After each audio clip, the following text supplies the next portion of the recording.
വിഷ്ണു ഗുരുദേവോ മഹേശ്വര ഗുരു സാക്ഷാത് പരം ബ്രഹ്മ തസ്മൈ ശ്രീ ഗുരവേ നമഃ. ഇവിടെ സന്നിഹിതരായിരിക്കുന്ന എല്ലാ വ്യക്തിത്വങ്ങൾക്കും, പ്രത്യേകിച്ച് ശിശുപാലൻ സാറാണ് എന്നെ ഇവിടെ വിളിച്ചത്. ആ സാറിനും പിന്നെ നമ്മളെ വിജയ മാഡത്തിനും എല്ലാവർക്കും, ഇവിടെ ഇരിക്കുന്ന എല്ലാവർക്കും എൻ്റെ വിനീത നമസ്കാരം. നമ്മളിന്ന് പിന്നെ ശ്രീനാരായണ ഗുരുദേവനാൽ പദങ്ങൾ വിരചിതമായ നമ്മൾ പിണ്ടനന്ദിയാണ് എടുക്കുന്നത്.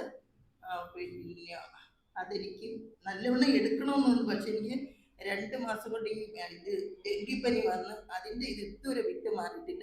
ചുമയൊക്കെ വരും. അപ്പം നിങ്ങൾ സദയം ക്ഷമിക്കണമെന്ന് അപേക്ഷിച്ചുകൊണ്ട് ഞാൻ പിണ്ടനന്ദിയിൽ ആമുഖത്തിലേക്ക് കടക്കുകയാണ്.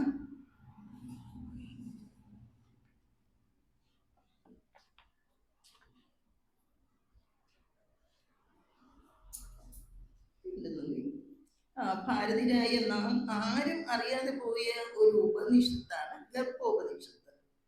ഗർഭാവസ്ഥയിലുള്ള ഒരു സ്ത്രീയുടെ ഉദരത്തിൽ ഉള്ള ഭ്രൂണത്തിന്റെ വിവിധ വളർച്ചാ ഘട്ടങ്ങളെ ശാസ്ത്രീയമായി വിവരിക്കുന്ന ഒരു ഉപനിഷത്താണ് ഗർഭോപനിഷത്ത്. കൃഷ്ണ യജുർവേദത്തിലാണ് ഗർഭോപനിഷത്ത് വരുന്നത്. ഇത് രചിച്ചത് പിപ്പലാദ മഹർഷിയാണ് എന്ന് വിശ്വസിച്ചു പോരുന്നു. തികച്ചും ശാസ്ത്രീയമായ ഒരു വിവരണമാണ് ഇതിൽ മഹർഷി പിപ്പലാദൻ നടത്തിയിരിക്കുന്നത്. ഈ ഉപനിഷത്തിലൂടെ കടന്നു പോകുമ്പോൾ നമ്മുടെ ഋഷിമാരുടെ ജ്ഞാനദർശനം എന്തായിരുന്നുവെന്ന് അത്ഭുതത്തോടുകൂടി മാത്രമേ നമുക്ക് ചിന്തിക്കാൻ സാധിക്കുകയുള്ളൂ. പിന്നെ അകക്കണ്ണിലൂടെ ദർശിച്ച കാര്യങ്ങളാണ് അവർ ഉപനിഷത്തുകളിൽ രേഖപ്പെടുത്തി വച്ചിരിക്കുന്നത്. ഗർഭോപനിഷത്തിനെ ഒരു ശരിക്കും പറഞ്ഞാൽ കാച്ചി കുറുക്കി ഒരു ക്യാപ്സ്യൂൾ പരുവത്തിലാക്കിയതാണ് പിണ്ടനന്ദി എന്ന കൃതി. സാധാരണ ജനങ്ങൾക്ക് മനസ്സിലാകുന്ന ഭാഷയിൽ തന്നെ എന്ന് പറയുന്നതായിരിക്കും ഉത്തമം. തികച്ചും ആധുനിക ജീവശാസ്ത്രത്തിലെ സമീപന രീതിയോട് പറ്റിച്ചേർന്ന് പോകുന്നതാണ് ഇതിലെ ചിന്ത. ഗർഭത്തിൽ ജീവകോശം രൂപപ്പെടുന്നത് മുതൽ 9 മാസം കഴിഞ്ഞ് കുഞ്ഞ് പുറത്തു വരുന്നത് വരെയുള്ള ഘട്ടത്തിൽ ആ ഭ്രൂണത്തെ അഥവാ പിണ്ടത്തെ ആരാണ് ആറ്റുനോറ്റ് വളർത്തിയെടുത്തത്? ആ പ്രമേയ ശക്തിയോട് പിണ്ടം നന്ദി പ്രകടിപ്പിക്കുന്ന തരത്തിലുള്ളതാണ് ഇതിന്റെ രചനാശൈലി. ആർക്കും കടന്നു ചെന്ന് ഒന്നും ചെയ്യാനാകാത്ത ഒരു രംഗത്ത്, ആർക്കും ചിന്തിച്ച് മനസ്സിലാകാത്ത തരത്തിൽ നടക്കുന്ന ഈ മഹാ അത്ഭുതത്തെ എൻ തമ്പുരാന്റെ കളിയൊക്കെ ഇത് എന്ന് മനസ്സിലാക്കുന്നതിൽ ഒരു തരത്തിലുള്ള അന്ധത്വം ഇല്ലെന്നാണ് ഗുരു ഉറപ്പിച്ച് പറയുന്നത്. ഗുരു നമ്മെ തികച്ചും അപ്രമേയമായ സത്യത്തിന്റെ തലത്തെത്തിക്കുമ്പോഴാണ് അമ്മയുടെ ഗർഭത്തിൽ മാത്രമല്ല ഈ പ്രപഞ്ചം ഗർഭത്തിൽ ആകെ ഈ കളി സദാ നടന്നുകൊണ്ടിരിക്കുന്നത് എന്ന് മനസ്സിലാവുന്നത്. മറ്റു പല കൃതികളിലും കാണാവുന്നത് പോലെ അല്പം നർമ്മരസത്തോടു കൂടി തന്നെയാണ് ഗുരു ഇതിൽ സത്യവിചാരം ചെയ്യുന്നത്. മതപരമായ ഭക്തി വെച്ചുകൊണ്ടല്ലാതെ ആധുനിക ജീവശാസ്ത്രത്തിലെ ഭ്രൂണത്തിന്റെ വളർച്ചയെ സംബന്ധിക്കുന്ന ഭാഗം എത്ര വിശദമായി പഠിക്കുന്നുവോ അത്രയും ആ കൃതി ആസ്വാദമായി തീരും. ആധുനിക ശാസ്ത്രയുഗത്തിലെ ഒരു ഋഷീശ്വരനായി നാരായണ ഗുരുവിനെ ഈ കൃതിയിൽ വ്യക്തമായി കാണുന്നു. നമുക്ക് പിണ്ടനന്ദി ഒന്ന് ആലോചിച്ചാലോ? ഞാൻ ശരിക്കും ഞാൻ പറഞ്ഞില്ലേ, പനി വന്നതുകൊണ്ട് എനിക്കിത് എടുക്കാൻ പറ്റില്ല, അതുകൊണ്ടാണ് ഇങ്ങനെ നോക്കിയിട്ട് ചെയ്യേണ്ടി വന്നത്. അതിൽ സദയം ക്ഷമിക്കുക.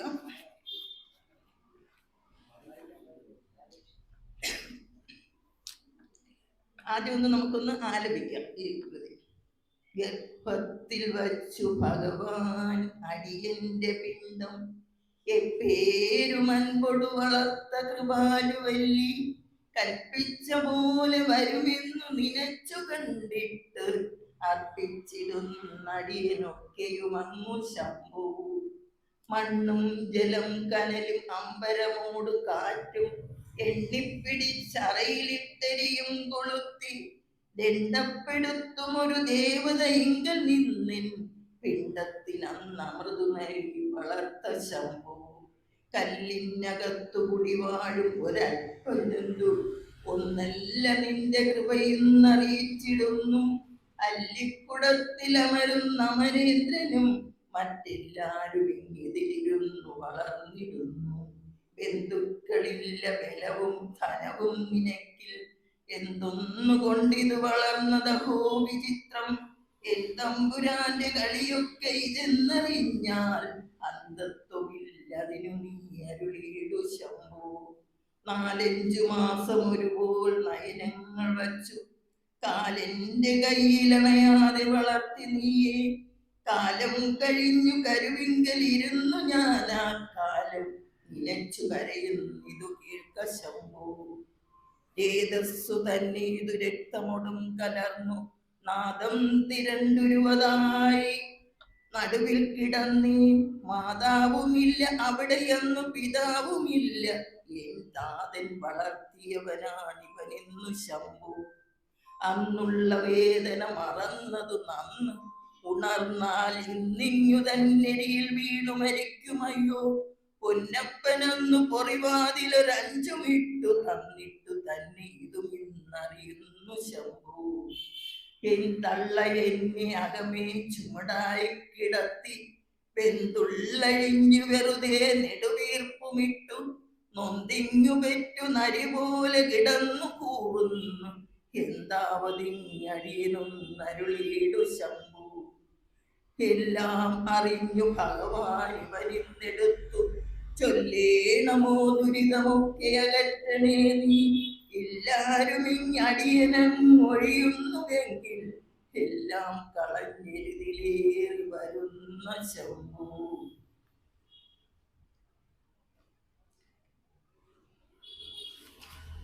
ഇത് എല്ലാവർക്കും എനിക്ക് വേറൊരു കാര്യം പറയാനുള്ളത്, ഈ മൂന്ന് പേർക്ക് ഒരു കുഞ്ഞ് ഗിഫ്റ്റ് ഞാൻ കൊണ്ടുവന്നിട്ടുണ്ട്. എന്ന് വെച്ചാൽ ഈ പിണ്ടനന്ദി 3 പേര് എല്ലാം കറക്റ്റായിട്ട് പറയുന്നു ഇത് കൊണ്ടുവന്നിട്ടുണ്ട്.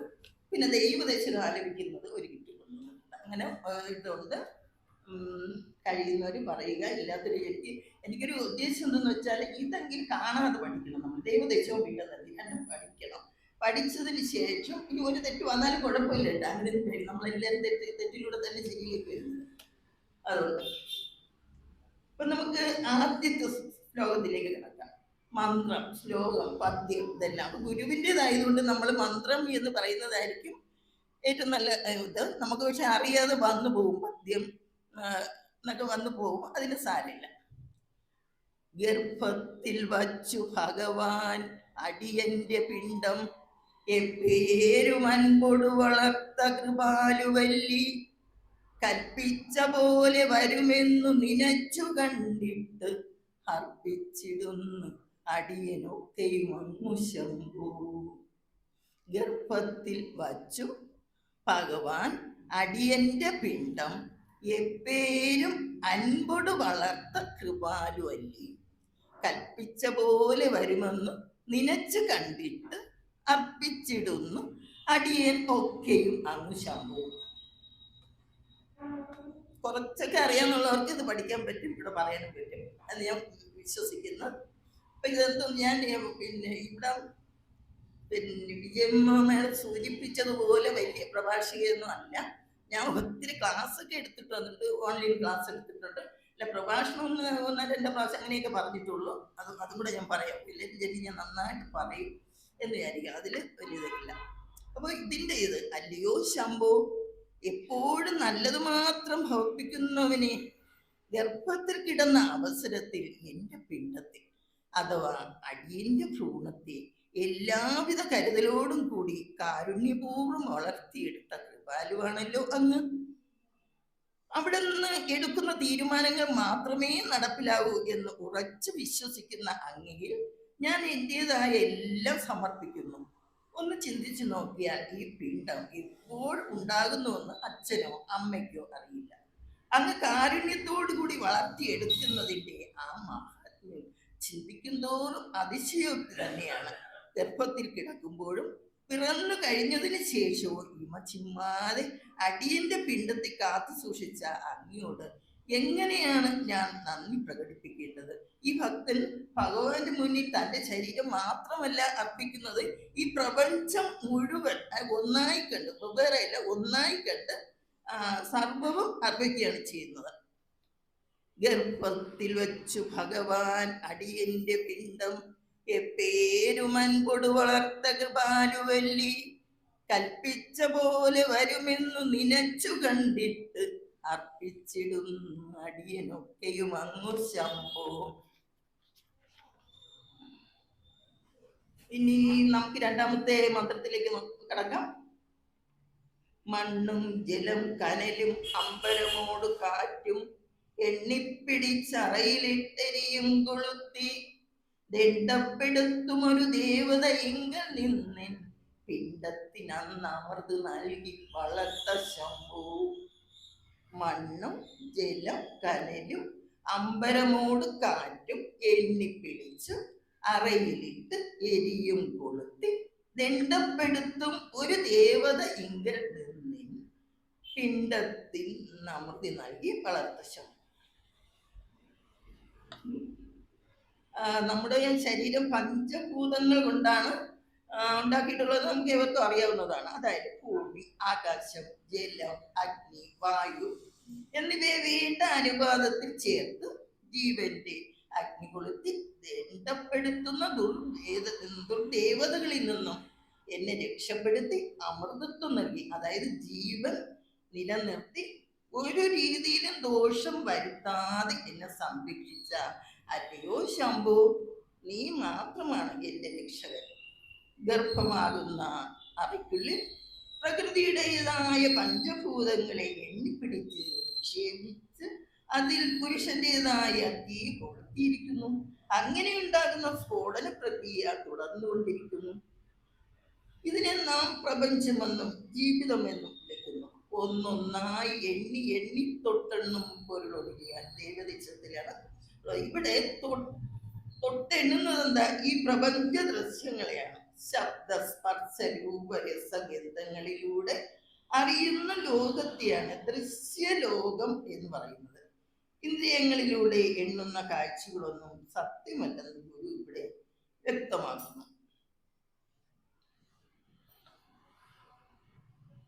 മണ്ണും ജലം കനലും അമ്പരമൂട് കാറ്റും എണ്ണിപ്പിടിച്ച് അറയിലിട്ടെരിയും കൊളുത്തി ദണ്ഡപ്പെടുത്തും ഒരു ദേവത ഇങ്കൽ നിന്നിൻ പിണ്ടത്തിനന്ന് അമൃതു നൽകി വളർത്ത ശംഭു.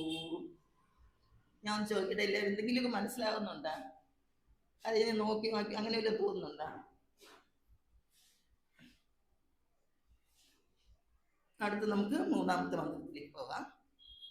കല്ലിനകത്തു കുടിവാഴുമൊരൽപ്പജന്തു ഒന്നല്ല നിന്റെ കൃപയിന്നറിയിച്ചിടുന്നു. അല്ലിക്കുടത്തിൽ അമരുന്ന അമരേന്ദ്രനും മറ്റെല്ലാരും ഇങ്ങിതിലിരുന്നു വളർന്നിടുന്നു.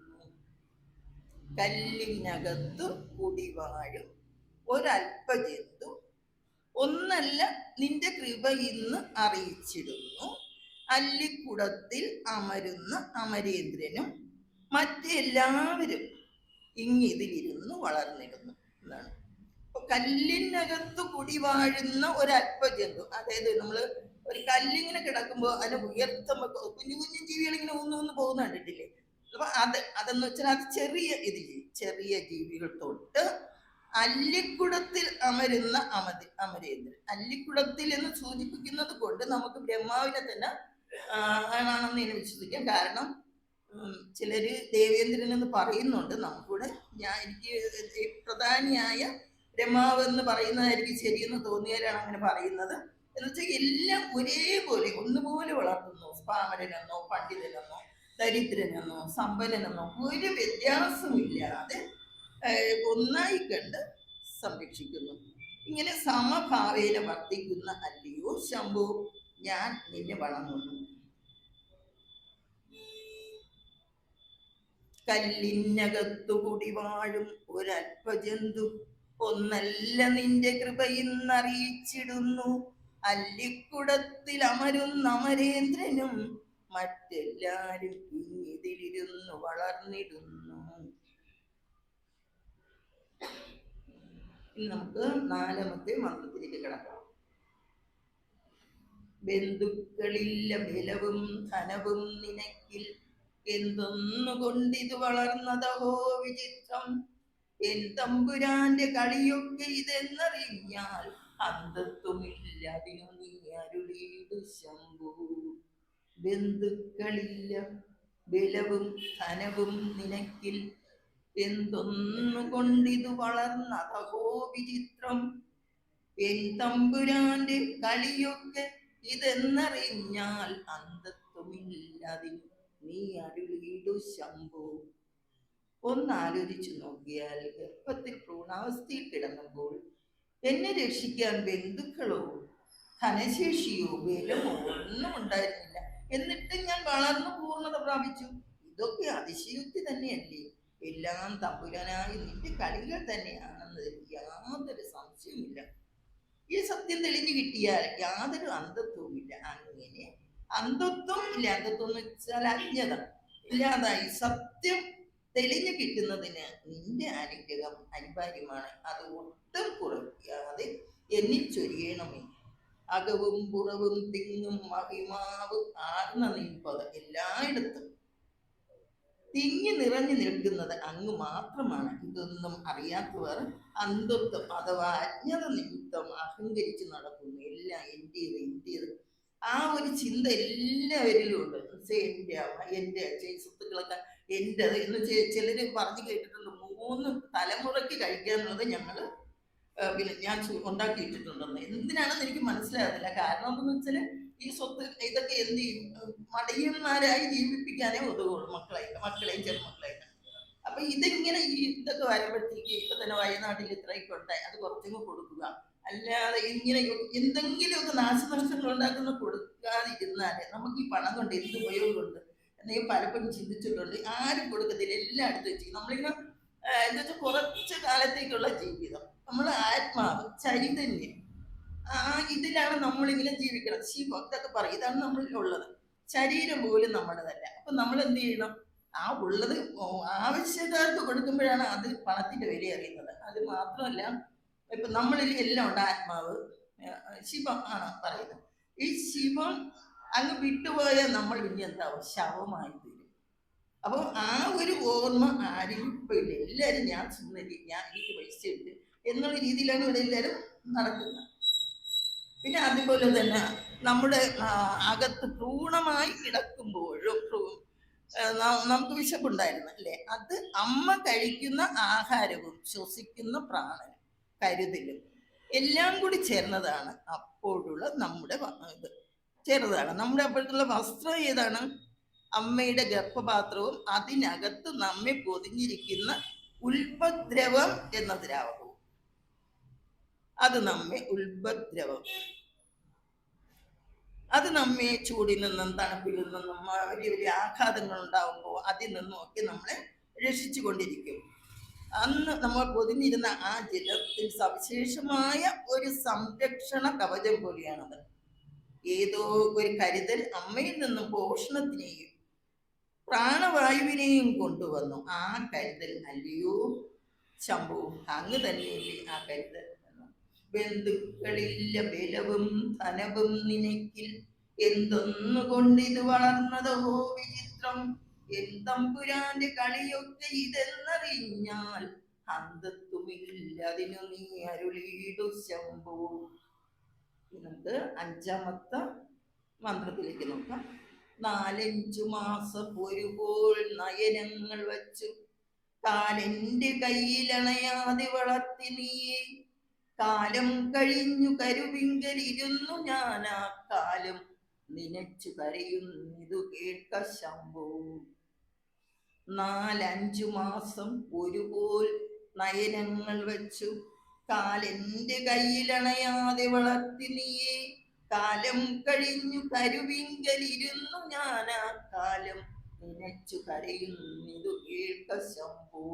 ഇവിടെ ഈ 4-5 മാസം എന്ന് പറഞ്ഞിരിക്കുന്ന എല്ലാവരും പറയാം 5, 6, 7, 8 എന്നൊക്കെ പറയുമ്പോൾ 7, 8 അങ്ങനെ. ഇതിപ്പോ 4, 5 എന്ന് പറയുമ്പോൾ 4, 5, 9 എന്നാണ് പറഞ്ഞിരിക്കുന്നത്. ഈ 9 മാസവും എന്നെ മാത്രം ശ്രദ്ധിച്ച് ഒരാപത്തും വരുത്താതെ കാത്തു സൂക്ഷിച്ചു.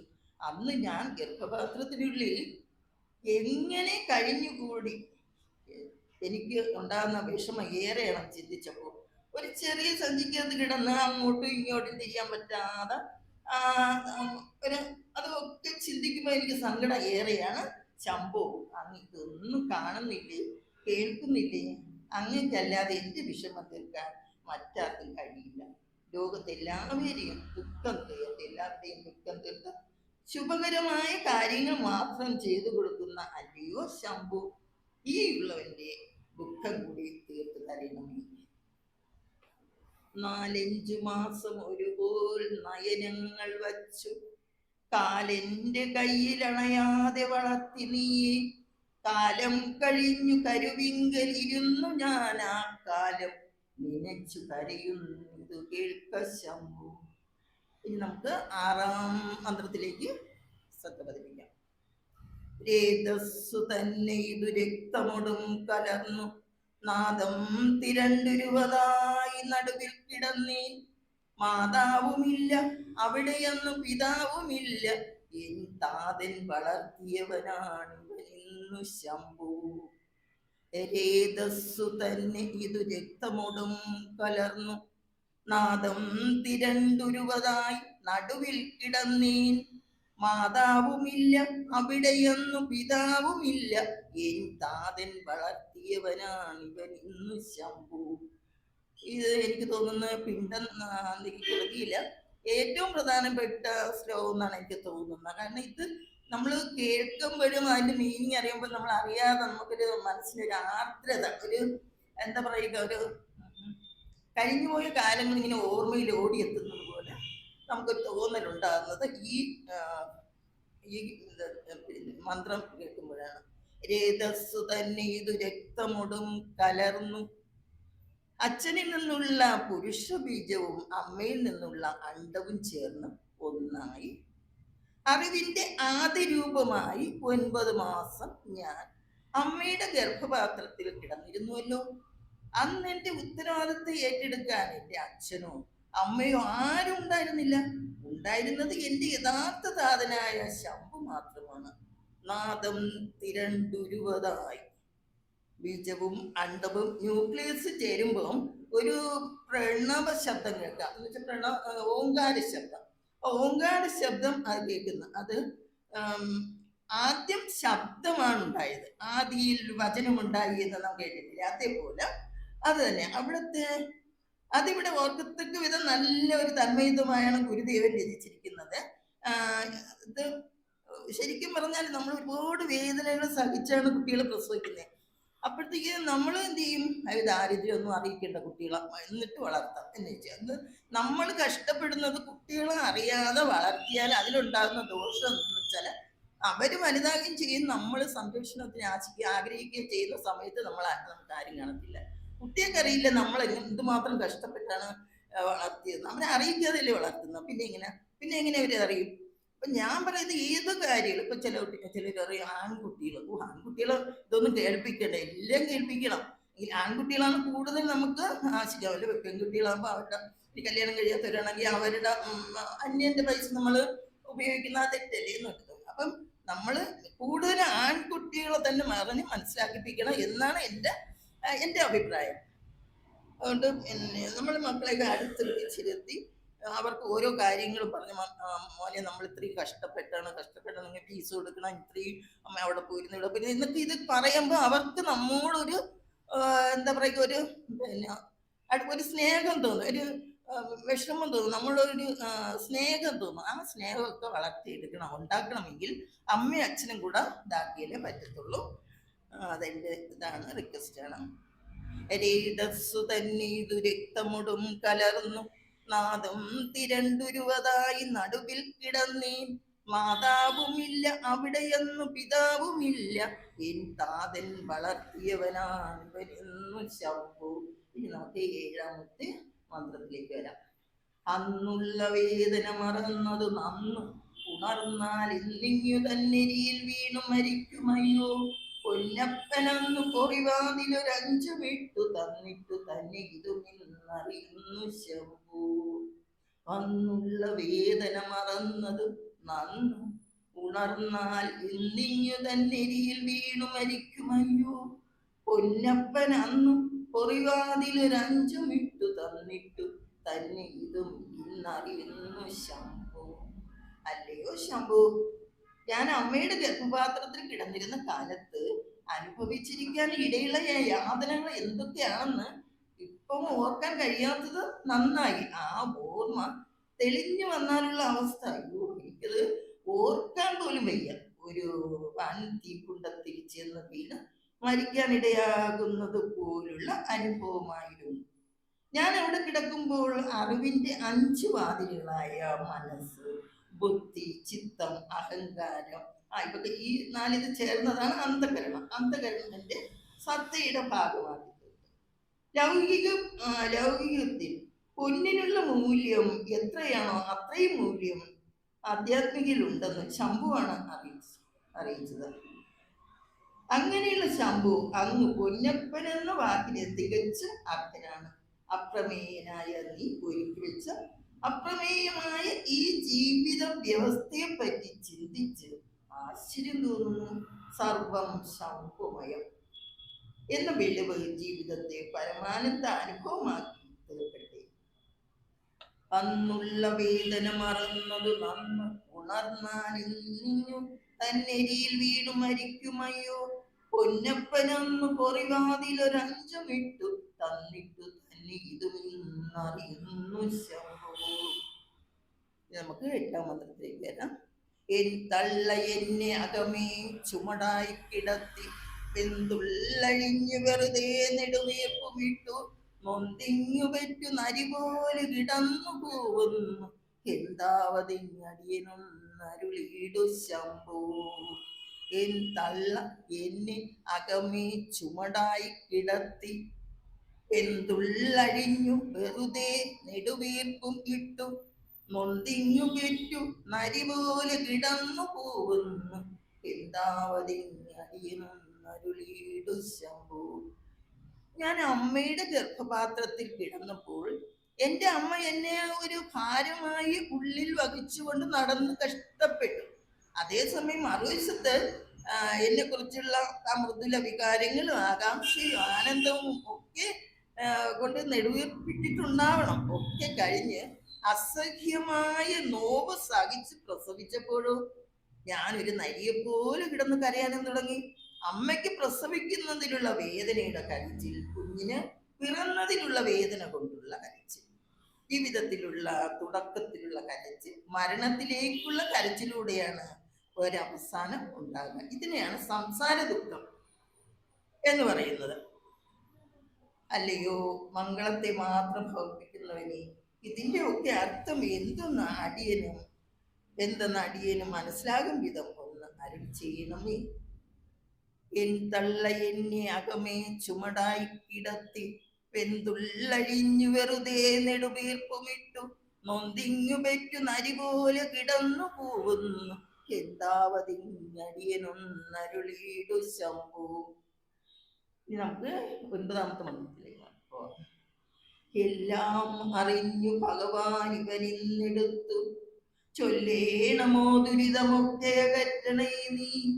എല്ലാരും ഇങ്ങടിയനം ഒഴിയുന്നുവെങ്കിൽ എല്ലാം കളഞ്ഞിരുതിലേറി വരുന്ന ശംഭു. എല്ലാം അറിഞ്ഞു ഭഗവാൻ ഇവനിന്നെടുത്തു ചൊല്ലേണമോ ദുരിതമൊക്കെ അകറ്റണേ നീ. എല്ലാരും ഇങ്ങടിയനം ഒഴിയുന്നുവെങ്കിൽ എല്ലാം കളഞ്ഞിരുതിലേറി വരുന്ന ശംഭു. എരുതിലേറി വരുന്ന ശംഭു. കാളയെ വാഹനമാക്കിക്കൊണ്ട് അതിൽ കയറി എഴുന്നള്ളുന്ന തമ്പുരാനെ, അങ്ങേക്ക് അറിയാത്തതായി ഒന്നുമില്ലല്ലോ.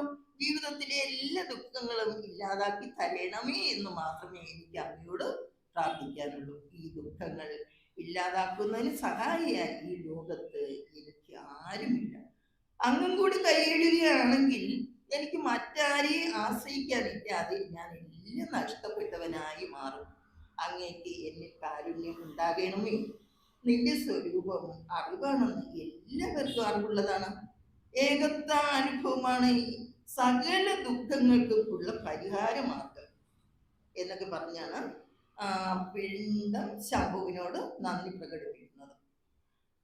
എല്ലാം അറിഞ്ഞു ഭഗവാൻ ഇവനിന്നെടുത്തു ചൊല്ലേണമോ ദുരിതമൊക്കെ അകറ്റണേ നീ, എല്ലാരും ഇങ്ങടിയനം ഒഴിയുന്നുവെങ്കിൽ എല്ലാം കളഞ്ഞെരുതിലേറി വരുന്ന ശംഭു. അപ്പൊ ഇത് പിണ്ടനന്ദി ഇവിടെ തീരുകയാണ്. പക്ഷെ എനിക്ക് വേറൊരു പ്രധാനപ്പെട്ട കാര്യം കൂടെ പറയാനുണ്ട്. നമ്മൾ പ്രാർത്ഥിക്കേണ്ടത് എങ്ങനെയാണ് അതും കൂടെ നമുക്ക് കേൾക്കാം.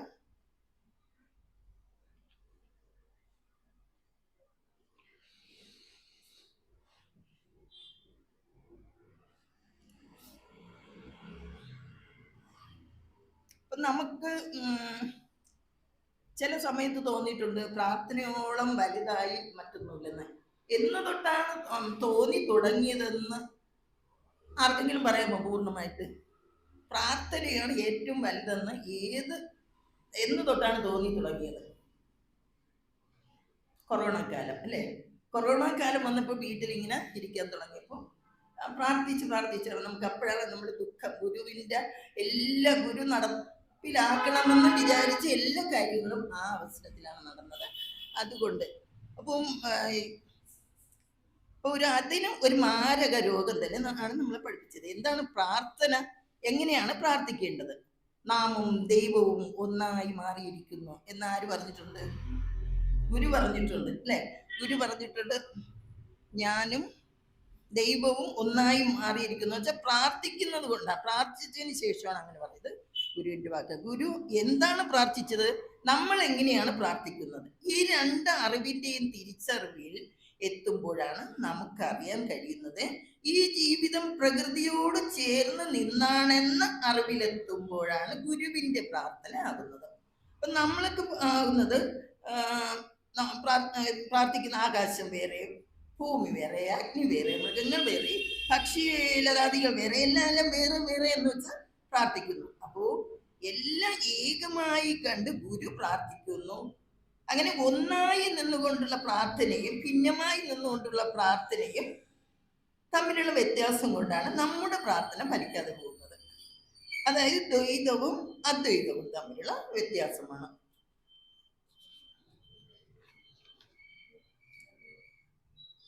ഇവിടെ ഗുരു പറഞ്ഞു തരികയാണ് എന്തിനു വേണ്ടിയാണ് നാം പ്രാർത്ഥിക്കുന്നതെന്ന്. എൻ്റെ ലോകവാസം കഷ്ടപ്പാട് കൂടാതെ കഴിഞ്ഞുകൂടുന്നതിനും ഒടുവിൽ നിന്റെ പരമപദം പ്രാപിക്കുന്നതിനും ഈ ഒടുവിൽ ഇവിടെയാണ് നാം ശ്രദ്ധിക്കേണ്ടത്. ശ്രദ്ധ പ്രാർത്ഥനയ്ക്ക് അത്യന്താപേക്ഷിതമാണ്. അവരവരുടെ ഇഷ്ടദേവന് പൂജാതി കർമ്മങ്ങൾ ചെയ്യുന്നത് വളരെ ശ്രദ്ധയോടും ശുദ്ധിയോടും കൂടി ആകണമെന്ന് ഗുരു എടുത്തു പറഞ്ഞിട്ടുണ്ട്. ഗുരു പറഞ്ഞിട്ടുണ്ട് എന്നെ പൂജിക്കണം, എന്നെ ഇതാക്കണം എന്ന് ഗുരു ഒരിക്കലും പറഞ്ഞിട്ടില്ല. ഓരോരുത്തർക്കും ഓരോ ഇഷ്ടദേവത, ദേവ്യ, ഗണപതി, പിന്നെ ദേവി എല്ലാം ഇങ്ങനെ സുബ്രഹ്മണ്യൻ ചിലർക്ക് അങ്ങനെയായിരിക്കും. അവർ ആ ഒരു ദൈവത്തിന് ഒരു ദേവതയെ മാത്രം ആക്കിയാൽ മതി. ഇപ്പൊ നമ്മളിപ്പോ ശരിക്കും പറഞ്ഞ ഇപ്പൊ എനിക്ക് തോന്നിയതാണ്, ഇപ്പൊ നമ്മൾ ഒരാള് തന്നെ 4-5 കുഴി ഇങ്ങനെ എടുത്തുകൊണ്ടിരിക്കുകയാണ്. എന്തിനാണ്? വെള്ളം വരാൻ വേണ്ടി.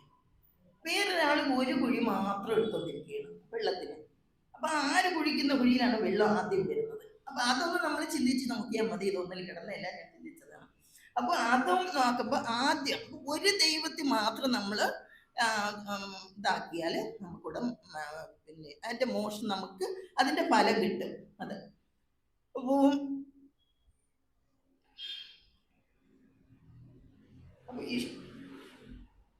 ആ ദൈവം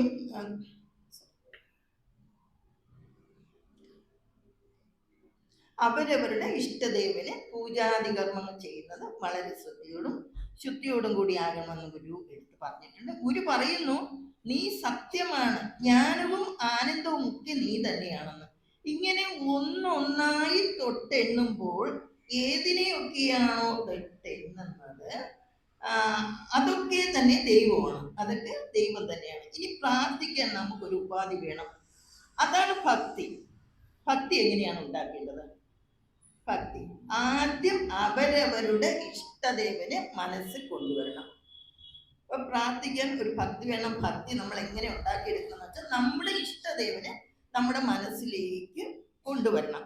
ശേഷം നമ്മളുടെ എല്ലാ ദുർചിന്തകളും ദുരാഗ്രഹങ്ങളും കരിച്ചു തന്ന് വറുത്തു കളയണമെന്ന് ഭഗവാനോട് അപേക്ഷിക്കണം. അപ്രകാരം മനസ്സിനെ ശുദ്ധീകരിച്ചെങ്കിൽ മാത്രമേ ഭഗവാന്റെ പാദങ്ങളിൽ തൊട്ട് നമസ്കരിക്കാൻ നമുക്ക് കഴിയുകയുള്ളൂ. ഇനി വേണം പ്രാർത്ഥന തുടങ്ങുവാൻ. ആഴമേറും നിൻമഹസാം ആഴിയിൽ ഞങ്ങൾ ആകവേ. ഭഗവാനെ, എനിക്കല്ല, എൻ്റെ ഭാര്യയ്ക്കല്ല, എൻ്റെ മക്കൾക്കല്ല, എൻ്റെ ബന്ധുക്കൾക്കോ സുഹൃത്തുക്കൾക്കോ വേണ്ടിയല്ല, പിന്നെയോ ഞാൻ ഉൾപ്പെടുന്ന ആകവേ, അതായത് ഞങ്ങളെല്ലാം നിന്റെ മഹസ്സാകുന്ന ആഴിയിൽ നിത്യവും വസിക്കുവാനും അവസാനം നിന്റെ പരമപദം പ്രാപിക്കുന്നതിനും അനുഗ്രഹം നൽകണമേ. സ്നേഹമാകുന്ന പാശം കൊണ്ട് ഇത്രയും നാളും അങ്ങേ ഞങ്ങളുടെ ഹൃദയത്തിൽ കൊണ്ടു നടന്നു. പലപ്പോഴും നല്ല വഴികൾ എത്തിയിട്ടും കാൽ വഴുതി പോയിട്ടുണ്ട്. അത് ഞങ്ങളുടെ അറിവില്ലായ്മ കൊണ്ട് സംഭവിച്ചു പോയതാണ്. പണമോ പ്രതാപമോ കൊട്ടാരം പോലെയുള്ള വീടോ ഒന്നും വേണ്ട. ഇനി ഞങ്ങൾക്ക് വേണ്ടത് അങ്ങയുടെ പരമപദം മാത്രം. അത് ഞങ്ങൾക്ക് കനിഞ്ഞു നൽകി ഞങ്ങളെ അനുഗ്രഹിക്കണം. ഇനി നമ്മുടെ മുഴുവൻ ശ്രദ്ധയും ഒരേ കേന്ദ്രത്തിലേക്ക് നമുക്ക് കൊണ്ടുവരാം. പ്രാർത്ഥിക്കേണ്ട, നമ്മളത് മറക്കണ്ട. ദൈവമേ കാത്തുകൊള്ളുക, കൈവിടാതിങ്ങു ഞങ്ങളെ, നാവികന്നി ഭവാബ്ദിക്ക് ഒരാവിവൻ തോണി പദം ഒന്നൊന്നായി എണ്ണി തൊട്ടെന്നും പൊരുളൊടുങ്ങിയാൽ നിന്നിടും ദൃക്കുപോലുള്ളം നിന്നില സ്പന്ദമാകണം. അന്യവസ്ത്രാദി മുട്ടാതെ തന്നു രക്ഷിച്ചു ഞങ്ങളെ, ധന്യരാക്കുന്ന നീയൊന്നു തന്നെ ഞങ്ങൾക്കു തമ്പുരാൻ. ആഴിയും തിരയും കാറ്റും ആഴവും പോലെ ഞങ്ങളും, മായയും നിൻമഹിമയും നീയും എന്ന് ഉള്ളിലാകണം. നീയല്ലോ സൃഷ്ടിയും സ്രഷ്ടാവായതും സൃഷ്ടിജാലവും. നീയല്ലോ ദൈവമേ സൃഷ്ടിക്കുള്ള സാമഗ്രിയായതും. നീയല്ലോ മായയും മായാവിയും മായാവിനോദനും. നീയല്ലോ മായയെ നീക്കി സായുജ്യം നൽകും ആരും. നീ സത്യം ജ്ഞാനം ആനന്ദം, നീ തന്നെ വർത്തമാനവും ഭൂതവും ഭാവിയും വേറല്ല, ഓതും മൊഴിയും ഓർക്കിൽ നീ. ആക്കവും പുറവും തിങ്ങും മഹിമാവ് ആർന്ന നിൻപദം പുകഴ്ത്തുന്നു ഞങ്ങളങ്ങ് ഭഗവാനേ. ജയിക്കുക മഹാദേവ ദീനാവന പരായണ. ജയിക്കുക ചിദാനന്ദ ദയാസിന്ധു. ജയിക്കുക ആഴമീറും നിൻമഹസാം ആഴിയിൽ ഞങ്ങൾ ആകവേ.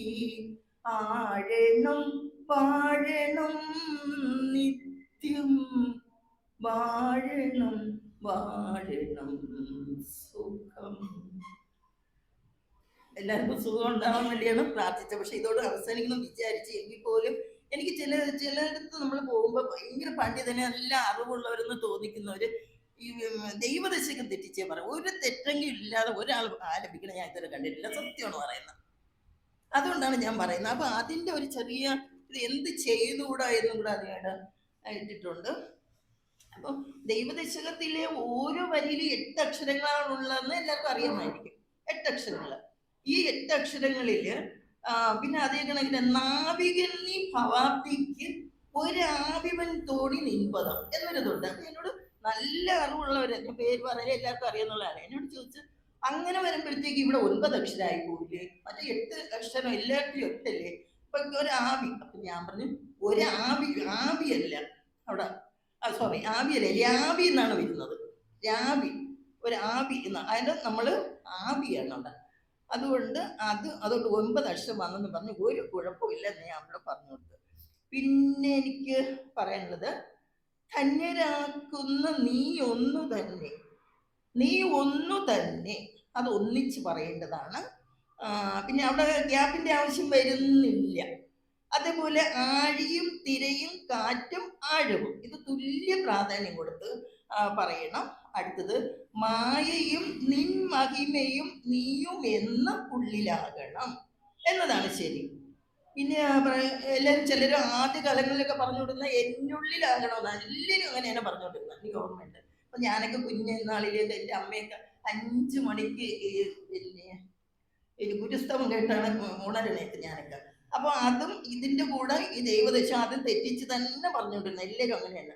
അത് കേട്ട് കേട്ട് നമ്മൾ വളർന്നിട്ട് ഇപ്പം നമ്മൾ എന്ത് ചെയ്യുന്ന, പിന്നെ വന്നിട്ട് എന്തെങ്കിലും തെറ്റ് തിരുത്താൻ വരാം, നമ്മൾ മനസ്സിലങ്ങ് പതിഞ്ഞു പോയാണ് അങ്ങനെയൊക്കെ മതി എന്നൊരു ചിന്ത. അങ്ങനെയല്ല, ഈ ഗുരുവിന്റെ അർത്ഥതലത്തിൽ എത്തണമെങ്കിൽ നമ്മൾ അതേ കണക്ക് ശുദ്ധിയായിട്ട് അതേ കണക്ക് അക്ഷരം, ഞാൻ ഈ ഗ്രൂപ്പ് റീഡിങ് പഠിച്ചതുകൊണ്ട് സ്പിറ്റ് ചെയ്ത് എനിക്ക് അത് പറയാനായിട്ടുള്ള ഒരു ഇത് കിട്ടിയത് കൊണ്ടായിരിക്കും ഞാനിങ്ങനെ ഞാൻ തന്നെയാണ്, ഇതിപ്പോ ആരുടെ സഹായം കൊണ്ടല്ല ഇത് ചെയ്തത്, ഞാൻ ആരുടെ പോയിട്ടില്ല, ഇപ്പൊ വലിയ കാര്യമൊന്നുമില്ല, അറിവൊന്നും ഇല്ലെങ്കിൽ പോലും ഈ ഉള്ള അറിവ് ഞാൻ സ്വയം ഉണ്ടാക്കിയതാണ്. ഞാൻ ഒരു ശരിക്കും പറഞ്ഞ ഒരു ഇതെടുക്കുമ്പോഴത്തേക്ക്, ഒരു കൃതി എടുക്കുമ്പോൾ ഞാനത് ആലപിക്കും, അപ്പൊ എനിക്കൊന്നും മനസ്സിലാവില്ല.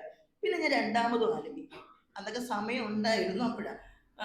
പിന്നെ ആലോചിച്ച കുറച്ച് അർത്ഥങ്ങൾ ഞാൻ തനി, എനിക്കിത് ഒരു വാശിയോട് ഞാൻ തന്നെ കണ്ടെത്തണം ഇതിലെല്ലാം എന്നൊരു വാശിയോടുകൂടി ആലപിച്ചിട്ട് ഞാൻ ഇതിന് ഒന്നിനും പോയിട്ടില്ല. എനിക്ക് ഏകദേശം ഒരുവിധമൊക്കെ ആലപിക്കാൻ അറിയാമെന്ന് തോന്നുന്നു. പിന്നെ അതുകൊണ്ട് ഞാൻ പറഞ്ഞു വന്നത്, നമ്മൾ വിചാരിച്ച സാധിക്കാത്തതൊന്നുമില്ല, നമുക്ക് വേറെ ആരും ആശ്രയം വേണ്ട. ഇല്ലെങ്കിൽ പോലും നമുക്ക് ആവശ്യത്തിനുള്ള അറിവുകൾ നമ്മളിൽ നിന്ന് തന്നെ നമുക്ക് കിട്ടും. പിന്നെ ഞാൻ ചിലഗിരിയിലൊക്കെ പോകുമ്പോൾ ഇത് പ്രഭാഷണമൊക്കെ കേട്ടിട്ടുണ്ട്, എല്ലാം കേട്ടിട്ടുണ്ട്. അപ്പോൾ പിന്നെ വേറൊരു കാര്യം എനിക്ക് പറയാനുള്ളത്, അതെന്റെ സ്വന്തം കാര്യമാണെങ്കിൽ പോലും പിന്നെ ഒരു ദയനീയാണെന്ന് വെച്ചാൽ ആർക്കെങ്കിലും എന്തെങ്കിലും വിഷമോ തട്ടുപ്പോ നമ്മളറിയാതെ കണ്ണങ്ങ് നിറഞ്ഞു പോകണം. ഞാൻ പറയാൻ കാരണം, എൻ്റെ മോള് 2nd സ്റ്റാൻഡേർഡിൽ കോളേജിൽ പഠിക്കുന്ന സമയത്ത് ഒരു കുട്ടിക്ക് 9 മാർക്ക് എന്നും പറഞ്ഞ് മറ്റുള്ള എല്ലാവരും കളിയാക്കിയപ്പോൾ മോൾക്ക് ഭയങ്കര വിഷമം. 2nd സ്റ്റാൻഡേർഡിൽ നിന്നാണ് കൂടെ ഓർമ്മിക്കണം.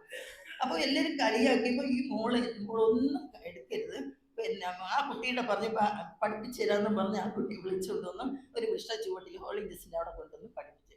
ഈ കുട്ടിക്ക് അടുത്ത ടൈം ആയപ്പം 79 മാർക്ക്. അങ്ങനെ ടീച്ചേഴ്സൊക്കെ അന്തം വിട്ടു, ഇതെന്ത് പറ്റി, ഇത്രയും കുറഞ്ഞ മാർക്ക് വാങ്ങിച്ച കുട്ടിക്ക് എങ്ങനെ മാർക്ക് കിട്ടിയത്, ഇത്രയും കിട്ടി. അങ്ങനെ അവിടെ അപ്പം മോള് സ്കൂൾ ക്യാപ്റ്റനായിരുന്നു. അപ്പം രേഷ്മ യുരാജ് ഉച്ചയ്ക്ക് ഭക്ഷണം കഴിക്കാതെ വീട്ടിൽ വരുമ്പോൾ ഞാൻ ചോദിക്കും എന്താ കഴിക്കാൻ, എനിക്ക് വേണ്ടായിരുന്നു, എന്നാൽ ഈ കാര്യം ഒന്നും പറയുന്നില്ല എന്നോട്, എനിക്ക് വേണ്ടായിരുന്നു എന്ന് പറഞ്ഞു. അപ്പം ഞാൻ പിന്നെ കാപ്പി കൊടുത്തു വിടാക്കല് ചെയ്യുന്നു. ഇതെങ്ങനെ സെക്കൻഡ്. അപ്പം പിന്നെ അന്ന് രാഘവന് ഇതായിരുന്നു മിനിസ്റ്റർ വിളിച്ച് പുസ്തകമൊക്കെ കൊടുത്തത് ഭയങ്കര. അപ്പമാണ് സിസ്റ്റർ നോയില ആയിരുന്നു പ്രിൻസിപ്പൾ. ഇവർക്കൊക്കെ ഒരു അത്ഭുതമായിരുന്നു, 2nd സ്റ്റാൻഡേർഡിൽ പഠിച്ച കുട്ടിക്ക് എങ്ങനെ ഇത്രയും ഇത് തോന്നിയത്. അങ്ങനെ ഇപ്പോൾ വളർന്നാണ് പിന്നെ രാഷ്ട്രപതി അവാർഡ് വാങ്ങിച്ചത്. എന്ന് വെച്ചാൽ രാഷ്ട്രപതി അവാർഡ് എന്ന് വെച്ചാൽ പിന്നെ പഠിത്തം, ഡാൻസ്, പിന്നെ പരോപകാരം, ഇതെല്ലാം കൂടെ ഒരു അവാർഡ് ഇന്ത്യ ഒട്ടാകെ ഒരു ഇതുണ്ടായിരുന്നു, ഇന്ത്യയിലുള്ള എല്ലാവരും. അപ്പം ഞാനൊക്കെ പിന്നെ ബാലതരംഗ ഡൽഹിയിൽ ബാലഭവനിൽ ചെന്ന് 1 മാസം ഞങ്ങൾ അവിടെ താമസിപ്പിച്ചിട്ട്, സർക്കാർ ചെലവിൽ തന്നെ താമസിപ്പിച്ചിട്ട്, പിന്നെ മോളെയൊക്കെ ഇതിന് കോമ്പറ്റീഷന് കൊണ്ടുപോകുന്നു. കോമ്പറ്റീഷൻ എങ്ങനെയാന്ന് വെച്ചാൽ, നമ്മൾ അങ്ങോട്ട് നടന്നു പോകുമ്പോൾ ഒരു പഴത്തില് എന്തെങ്കിലും കിടന്നാൽ നമ്മൾ എന്ത് ചെയ്യും, ചവിട്ടി തന്നും പോവില്ലേ. പക്ഷെ മോൾ അങ്ങനെയല്ല, ഇതൊക്കെ ഇവര് ശ്രദ്ധിക്കും, ജഡ്ജസ്മാർ പറയുകയും നടക്കരുത്, ഇതൊന്നും ഇവർക്ക് അറിയത്തില്ല. അതിനിടയ്ക്ക് തന്നെ ഒരു കുഞ്ഞും പിന്നെ അമ്മയും ഒരു ഡാൻസ് ഉണ്ടാക്കാൻ പറയും. അപ്പം വിളി യശോദയും ശ്രീകൃഷ്ണന്റെയും ഡാൻസ് അപ്പോഴത്തെ നിമിഷം കൊണ്ടാണ് ഉണ്ടാക്കിയത്. അങ്ങനെയാണ് ഇത് കിട്ടിയത്. ഇപ്പൊ ശരിക്കും പറഞ്ഞാൽ 98% ആയിരുന്നു മോക്ക്. ഇന്ത്യ ഒട്ടാകെയാണ്, അല്ലാതെ ഇത് മാത്രമല്ല. അപ്പോൾ ഒരുപാട് പല പല ഭാഷക്കാരൊക്കെ വന്ന് ഡൽഹിയിൽ താമസിക്കുക. അപ്പോൾ അങ്ങനെ വന്നപ്പോഴത്തേക്ക് പിന്നെ അതിന് താഴെ 45% ഉള്ളൂ. അത്രയ്ക്ക് ഗ്യാപ്പുണ്ട്. അപ്പൊ ഇതുകൊണ്ട് നമ്മളെ രാഷ്ട്രപതി ഭവനിൽ ഒരു ദിവസം ഫാമിലി ആയിട്ട് താമസിപ്പിച്ച്, ഞാൻ പറഞ്ഞു വന്ന് നമ്മൾ ചെയ്യുന്ന കാര്യം നമ്മളെ മക്കൾ അനുകരിക്കും എന്ന് വെച്ചാൽ, നമ്മൾ ആർക്കെങ്കിലും എന്തെങ്കിലും സഹായം ഇപ്പൊ തന്നെ ഇത്രയും വലിയ ഇതൊക്കെ വന്നപ്പോഴത്തേക്ക് നമ്മൾ സഹായം ചെയ്യുമ്പോൾ, എനിക്കാണെങ്കിൽ ഒത്തിരി പൈസ, ഞാൻ അവിടുത്തെ മഹിളാ കോൺഗ്രസിന്റെ ജില്ലാ ജനറൽ സെക്രട്ടറിയാണ്, കുറേ രൂപ കൊടുത്തു. എല്ലാവരും കൂടെ എടുത്ത് പിന്നെ ശശി തരൂർ അവിടെ കൊണ്ടുപോയി കൊടുത്തു വൈകുന്നേരം. ഇങ്ങനെ ഞങ്ങൾ പല പല ഇതൊക്കെ ഉണ്ട്, ഒരുപാട് കൊടുത്തു.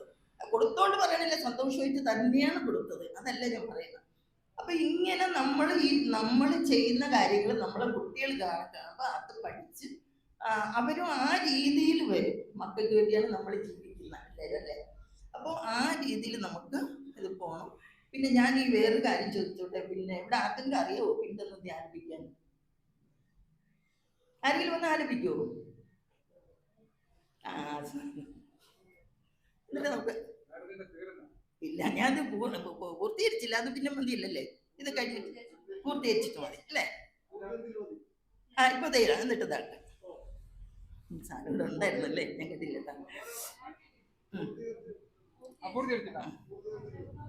അപ്പൊ നമ്മൾ ഈ ദൈവദശകം എന്ന ഒരു വിശ്വ പ്രാർത്ഥന ഒരു തെറ്റും കൂടാതെ ആലപിക്കുക എന്നത് നാം ഓരോരുത്തരുടെ ആവശ്യമാണ്, നമ്മുടെ കടമയാണ്. എല്ലാവരും സഹകരിക്കണമെന്ന് ഗുരുനാമത്താൽ അഭ്യർത്ഥിക്കുന്നു. എല്ലാവർക്കും നല്ലത്. ഇത്രയും ഉണ്ടായിരിക്കും എന്ന് ഞാൻ അറിഞ്ഞില്ല, പക്ഷെ എനിക്കൊരു വളരെ സന്തോഷമായി.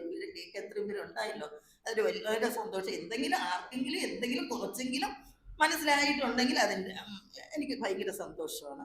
അപ്പൊ നമുക്കത് പൂർത്തീകരിക്കാം അല്ലെ? അതിന്റെ ഇതും കൂടെ സമാനം പറഞ്ഞിട്ട്, ഓം പൂർണ്ണമദ പൂർണ്ണമിദം പൂർണ്ണാത് പൂർണ്ണമുദച്യതേ പൂർണ്ണസ്യ പൂർണ്ണമാദായ പൂർണ്ണമേവശിഷ്യതേ. ഓം ശാന്തി ശാന്തി ശാന്തി. ഓം തത്സത് ശ്രീനാരായണ ഗുരുവർപ്പണമസ്തു.